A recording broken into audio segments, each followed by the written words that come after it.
I would now like to skip to Mr. Bimal Kumar. He is heading a very important agriculture implements group, CNH Industrial. Bimal sir, Prime Minister Modi ji ने stress किया है on the need of the country to be self-reliant in agriculture. He has also added that the goal of self-sufficiency in agriculture is to make a farmer productive as well as an entrepreneur. So, sir, we know farm mechanization plays a major role in agriculture development and farmers' welfare. So, with now this model of custom hiring centers gaining popularity, how do you visualize the role of mechanization industry in achieving this objective, sir? नमस्कार सभी panelist को और हमारे दर्शकों को नमस्कार और again congratulations to Krishi Alert for this initiative. I think agriculture is the biggest and most intensive activity in this country.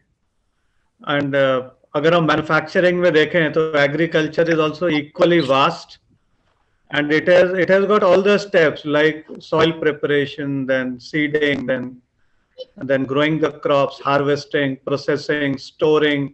इतना बड़ा एक activity है that every player has to play a role. और जैसा अभी बता रहे थे कि we will have to integrate our energies. For example, somebody is into seeds, कोई fertilizers के लिए, तो ये सारे हम मैकेनाइजेशन के अंदर इन सबको जोड़ के जो है एक फार्मर सेंट्रिक सॉल्यूशंस प्रोवाइड करें. I think that is going to make the difference. Otherwise अच्छा बीज है पर अच्छी खाद नहीं है, अच्छी खाद है तो अच्छी मशीन्स नहीं है, तो ये जो पूरी चेन है ये इफेक्टिव नहीं हो पाएगी, ये हमारा मानना है. और मेरे को लगता है कस्टम हायरिंग सेंटर्स एक बहुत अच्छा इनिशिएटिव मान सकते हैं, बिकॉज जो किसान खुद से जो कैपेसिटी है ओन करने की मशीन वो बहुत लिमिटेड है. मेजॉरिटी फार्मर्स छोटी लैंड होल्डिंग्स के साथ है, पर कस्टम हायरिंग सेंटर के through best of the technologies, best machines, even best extension activities, ये सारा आप वहाँ पर प्रोवाइड कर सकते हैं. और जैसा अभी हम सुन रहे थे, हर गांव तक जाना पॉसिबल नहीं है एक्सटेंशन के लिए, बट कस्टम हायरिंग सेंटर्स के through that is possible.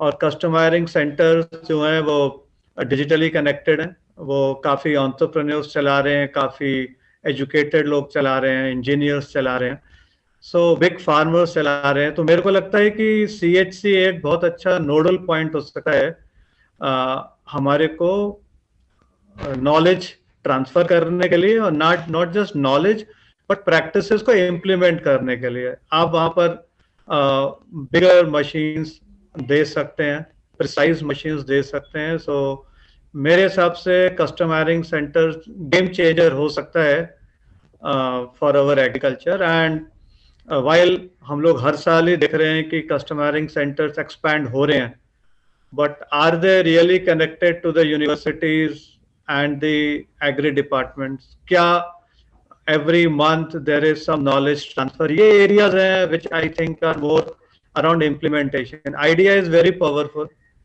and हम देख भी रहे हैं कि काफी सेंटर्स बन रहे हैं, बट उसकी इफेक्टिवनेस मेरे को लगता है एक एरिया है जो हमको जरूर साथ में देखना चाहिए. अदरवाइज वो मशीन्स आइडल रह जाएंगे, और जो हमारा ऑब्जेक्टिव है कि ये फार्मर्स यूज करें, उनकी प्रोडक्टिविटी बढ़े, that will be left behind. So this is around CHC. तो मैं यही बोलूंगा. साथ में मैं एक और बात ऐड करना चाहूंगा कि आत्मनिर्भर भारत और किसान के बारे में जो बात है, बहुत सारे तरीकों में तो हमारा किसान आत्मनिर्भर है आज, और हमारा देश भी आत्मनिर्भर है. अभी हम नेट एक्सपोर्टर हैं एग्री कमोडिटीज के, तो उस तरीके से शायद हम लोग काफी आगे जा चुके हैं, पर अभी भी बहुत सारी एग्री कमोडिटीज इंपोर्ट करते हैं. सो दैट इज वन एरिया जहाँ की किसान को भी रेवेन्यू मिल सकता है और देश को भी आत्मनिर्भर होने में फायदा होगा. तो जो क्रॉप्स हम आज इंपोर्ट करते हैं, specially edible oils, non edible oils, काफी मेजर हमारा इंपोर्ट है उधर. So that is one area where हमारे किसान और हमारी यूनिवर्सिटीज फोकस कर सकती हैं. दूसरा एरिया है ऑल्टरनेट फ्यूल्स एंड बायोफ्यूल्स का, बिकॉज आज कंट्री का almost 25% import bill is fuel, और बायोफ्यूल्स एक बहुत बड़ा एरिया है जो किसानों को भी एनरिच करेगा और कंट्री को भी। तो ये दो एरियाज मेरे को लगते हैं, one is custom hiring centres, second is सही क्रॉप्स जो हम इंपोर्ट करते हैं वो उगाएं, और थर्डली बायोफ्यूल्स के अराउंड अगर हम लोग अपना पूरा एक इकोसिस्टम तैयार करें, जो कि गवर्नमेंट पॉलिसी में है।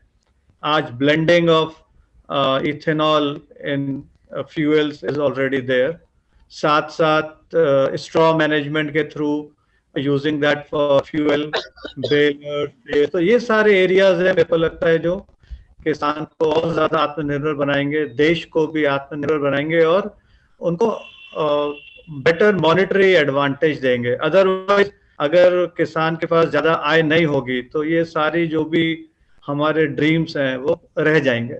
And to make the farmer financially strong is very very important. So this is my view on this, and maybe if there is anything else we can discuss later or during this panel discussion. Sure, sir. I'll come back to you, sir.